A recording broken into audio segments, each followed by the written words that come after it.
박희락 교수입니다. 오늘은 우리는 최악의 상황에 과연 대비하고 있는가에 대해서 말씀드리고자 합니다. 지금 이 순간 전방의 군인, 각국 부대 및 국방부의 상황실, 청와대 상황실은 북한의 기습 공격과 같은 최악의 상황을 대비해서 노력하고 있을까요? 국민 여러분들께서는 당연히 그러리라고 생각하겠지만 저는 조금 확신하기 어려운 것이 사실입니다. 6.25 전쟁 때도 국방부는 아침은 서울에서 점심은 평양에서 그리고 저녁은 신의주에서 먹을 수 있다고 큰 소리 쳤지만 이틀 만에 서울을 포기했고 3일 만에 서울이 함락되는 상황을 초래했었습니다. 전방에서는 장병들이 나름대로 최선을 다하고 있다고 하더라도 현재 한국의 지도자들이 최악의 상황까지 상정해서 대비하고 있을까요? 저는 그렇지 않다고 생각합니다. 현재 한국의 지도자들은 아무런 근거도 없이 평화 분위기에 젖어 있고 오로지 정치적 싸움에만 골몰하고 있는 것으로 보이기 때문입니다. 조선시대 임진왜란, 병자 정묘호란, 그리고 한말의 상황, 그리고 대한민국 수립 후 6.25 전쟁 상황과 너무나 유사해서 걱정됩니다. 우리 모두 평화를 원하거든 전쟁을 대비하라는 말을 너무나 잘 알고 있습니다. 그러나 이것을 망각하는 경우가 더욱더 많은 것도 사실입니다. 이 말처럼 최악의 상황을 우리가 회피하고자 한다면 최악의 상황을 적극적으로 고려해서 사전에 대비하는 것이 필요합니다. 무엇보다 먼저 북한의 공격 가능성에 대해서 한번 판단을 해보겠습니다. 여러분들께서는 합리적이라면 북한이 공격을 하지 않을 것으로 생각을 할 겁니다. 그러나 북한은 합리적인 계산보다 비합리적일 가능성이 높습니다. 또 학자들 중에도 다수의 사람들이 전쟁은 합리적 계산보다는 오인식을 비롯한 다양한 비합리적인 요소에 의해서 발발한다고 이야기합니다.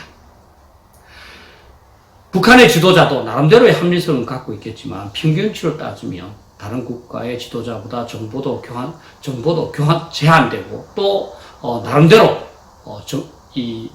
충분한 합리성을 갖추고 있지 않을 가능성이 높습니다. 따라서 비합리적인 요인에 의해서 전쟁이 발생할 가능성은 낮지 않습니다.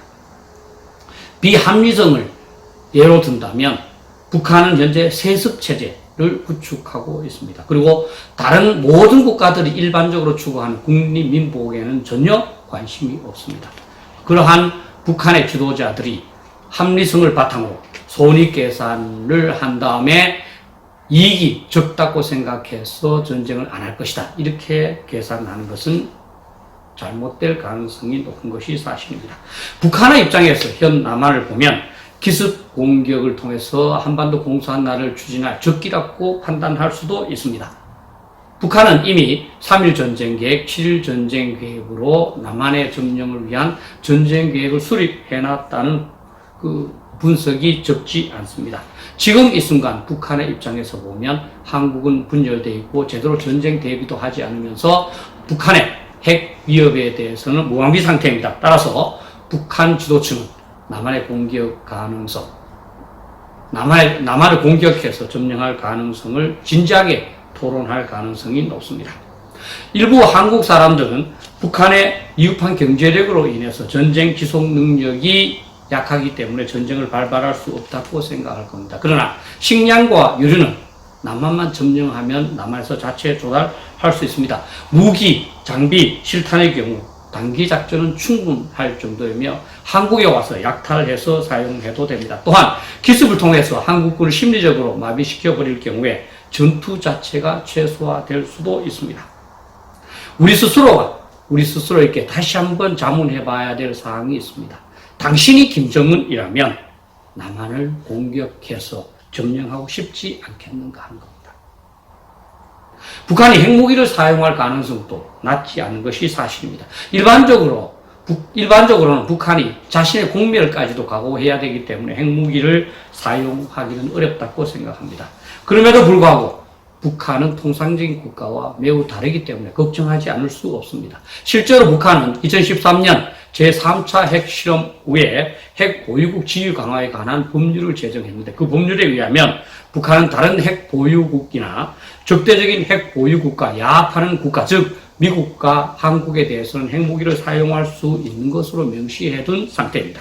한국으로 망명한 태영호 전 영국 주재 북한 대사관 공사도 신문 인터뷰를 통해서 이렇게 이야기를 했습니다. 김정은은 한국 국민에게 정말로 핵을 쏜다. 2013년 채택한 핵 경제 병진 노선은 핵무기와 같은 대량 살상 무기를 만들어 한국이란 실체 자체를 불바다로 만들어 한국군을 순식간에 무력화시키는 것이라고 주장한 적이 있습니다. 그러면 북한이 전쟁을 발발하는 어떤 시나리오가 있을까요? 제가 한 3가지 정도의 시나리오를 한번 소개해 드리고자 합니다. 첫 번째, 북한은 핵 위협 하에 국지 도발을 감행할 수 있습니다. 즉, 핵 위협 하에서 백령도를 비롯한 서북 5개 도서를 기습적으로 점령할 수 있다는 것입니다. 서북 5개 도서는 유엔군 또는 한미연합사령관이 관리하는 지역이 아니라는 점에서 미군이 나서기도 어렵고 악천후를 이용을 해서 점령할 경우 한국군이 대응하기도 어려운 것이 사실입니다. 두 번째는 핵 위협 하에 수도권에 대한 제한적이고 기습적인 공격도 가능합니다. 저는 이것이 가장 가능성이 높은 시나리오라고 봅니다. 서울은 휴전선으로부터 40km밖에 이격되지 않기 때문에 금방 점령할 수가 있습니다. 또한 최근 다양한 자동차 전용 도로가 서울 북방으로 발달되어 있어서 북한이 마음을 먹을 경우 밤사이에 점령할 수 있습니다. 또한 여러분도 잘 아시다시피 철원에는 12m 폭의 도로가 비무장지대에 개설되어 있고 유해 발굴을 위해서 지뢰도 제거되어 있습니다. 또 김포 지역의 경우에도 하상을 조사해서 남북이 정보를 공유한 상태이기 때문에 이쪽으로 다양한 부대가 침투 또는 공격을 할 수 있습니다. 파주 문산 지역에서는 저는 비지속성 화학장애도 다시 말하면 금방 쓰면 날아가는 그런 화학자병제를 써서 한국군을 무력화시킨 후 자신들이 공격해 올 수 있습니다. 그리고 다양한 특수정 부대들이 서울 근처에 침투해서 극도의 혼란을 조성할 겁니다.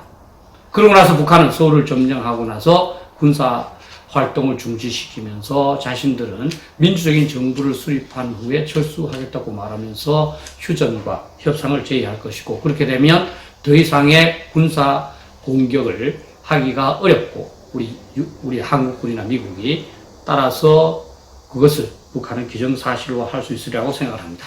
세 번째는 핵 위협 하에서 6.25 전쟁과 같은 전면 공격도 저는 가능하리라고 봅니다. 북한은 초반부터 핵무기를 사용할 수도 있고 또는 핵무기 사용 가능성을 언급하면서 전국적인 범위에서 남한에 대해서 기습 공격을 감행할 수가 있습니다. 전면 전쟁의 범위가 넓어질수록 핵무기의 초기 사용 가능성은 높아진다고 봅니다. 북한이 소형 핵무기를 사용해서 한국의 발전소, 변전소, 전산망, 식수 공급 체계, 물류 및 교통센터, 중요 군수시설 등 핵심 시설을 타격함으로써 한국을 극도의 혼란에 빠뜨리려 할 수 있고, 그것을 바탕으로 해서 한국이 무방비 상태로 된 다음에 공격을 해서 점령할 수가 있습니다.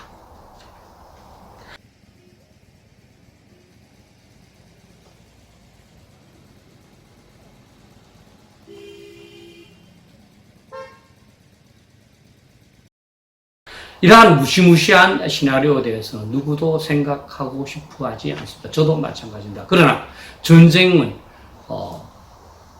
어떻게 될지 알 수가 없기 때문에 항상 우리는 최악의 상황까지 상정을 해서 대비해야 하는 것입니다.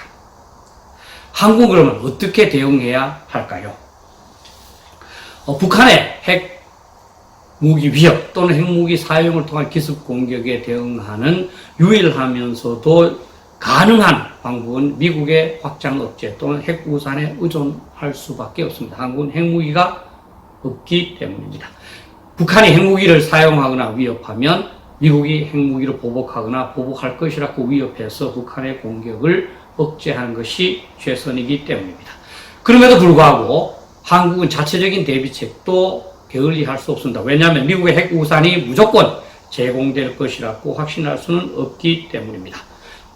이러한 차원에서 한국은 북한이 만약에 핵무기로 공격을 한다면 북한이 가장 소중하게 생각하는 것, 즉 김정은을 비롯한 북한 수뇌부를 사살한다는 참수작전 개념을 발전시키고 이를 위한 그 다양한 능력을 구비할 필요가 있습니다. 실질적으로 박근혜 정부에서는 이것을 한국형 응징보복 KMPR Korean Massive Punishment and Retaliation 이라는 개념을 설정을 해서 이를 발전시켰고 이를 위한 특별부대를 창설하기도 했습니다. 그러나 현 정부 들어서 이 부분에 대한 노력은 오히려 퇴화하고 있습니다.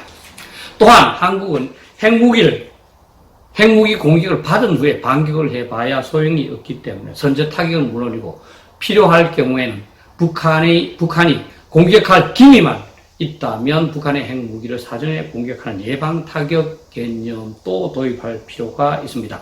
이러한 공세적인 개념을 통해서 북한이 한국에 대해서 핵무기를 사용하기 전에 북한 지역에서 핵무기를 제거해야 하겠습니다. 그리고 이러한 것은 당연히 한미가 함께 실행하는 것이 최선이지만 미국이 주저한다면 한국이 앞장서서라도 이러한 작전을 과감하게 결행을 해야 합니다. 핵무기 공격을 받은 후에 반격을 해봐야 소용없고 반격도 제대로 할 수 없을 가능성이 높기 때문입니다. 또한 한국은 북한의 핵 공격에 대비한 방어, 즉 protection 또 노력하지 않을 수 없습니다. 이것은 대피라고 말하는데요. 군부터 핵무기가 폭발하는 상황에서도 군사작전을 전개해서 국민들의 생명과 재산을 보호할 수 있는 태세를 구비해야 합니다. 그리고 정부는 국민들의 대피를 조직하고 이를 위한 대비 조치를 사전에 강구해야 합니다. 그리고 국민은 당연히 스스로 북핵이 폭발되었을 경우를 상정을 해서 자신과 자신의 가족들을 생존하게 하기 위한 나름대로 요령을 익히고 필요한 대비 조치를 강구해 둘 필요가 있습니다. 또한 한국군은 북한이 핵 위협하에 기습 공격을 감행할 경우 수세만 취할 것이 아니라 북한 지역으로 공세적으로 전장을 확대함으로써 혼전의 상태로 만들어서 북한이 한국군 또는 한국에 대해서 핵무기를 사용할 수 없는 상황을 만들 필요도 있습니다. 누구도 북한의 핵공격 가능성을 생각하는 것을 좋아하지 않습니다. 그러나 최악의 상황을 대비해야 최악의 상황을 예방할 수가 있습니다. 따라서 한국의 정부와 군은 최악의 상황까지도 대비해서 철저한 대책을 강구해야 하고 이것이 국가와 군의 당면한 과업입니다. 현재 정부와 군이 과연 이것을 제대로 하고 있는지 이 부분에 대해서 의문이 적지 않습니다. 정부와 군대가 제대로 하지 않는다면 어떻게 해야 되겠습니까? 결국 국민들이 정부와 군대를 압박해서 최악의 상황까지 대비하도록 해야 합니다. 국민들 스스로 자신들의 안전을 보장할 수 있도록 핵 민방위에 나서서 아파트나 주택의 지하실 또는 지하 주차장 등을 유사시 핵 민방위 대피소로 전환할 수 있도록 적극적인 조치도 강구해야 할 겁니다. 무엇보다 중요한 것은 하늘은 스스로 돕는 자를 돕는다라는 격언을 상기하는 겁니다. 비록 충분하지는 않지만 우리 스스로가 철저하게 대비할 때 다른 나라 또는 하늘이 우리를 도와서 한국이 핵 위협하에서도 안전을 확보하거나 또는 핵 위협 없이 북한 문제를 제대로 해결할 수 있도록 하는 어떤 계기가 발생할 수 있다고 봅니다. 감사합니다.